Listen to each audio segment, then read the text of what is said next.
Which expression is equivalent to the above difference? All right, this is going to be fun. So we're adding these two, I guess we could say, rational expressions.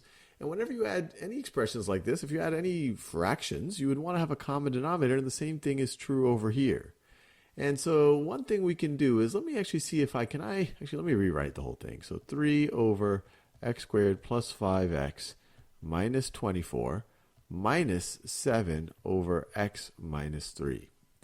Now, instead of, what I guess the brute force way is to just multiply the denominators and say, okay, that's going to be a common multiple, but there might be a cleaner way of doing that, especially if x minus 3 is one of the factors of this.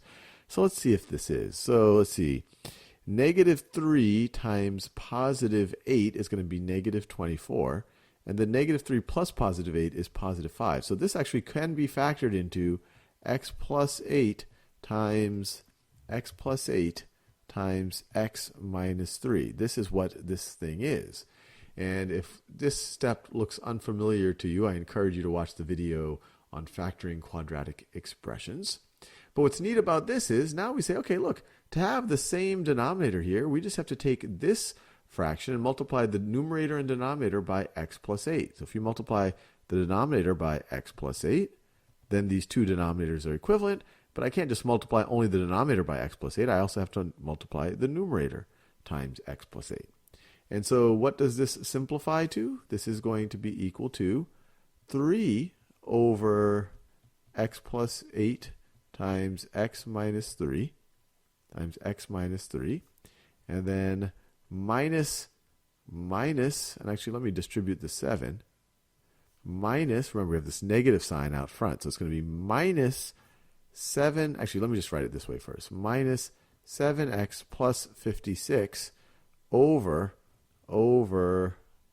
x plus 8 times x minus 3. If I was really under time pressure on the SAT, I wouldn't probably do all of these steps. I would try to cut to the chase a little bit faster, but this is hopefully so it helps us understand things.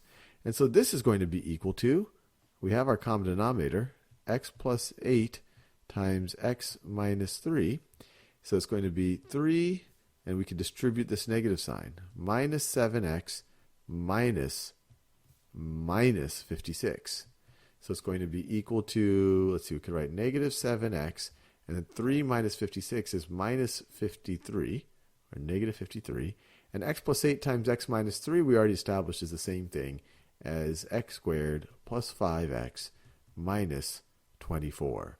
And that's exactly this choice right over there.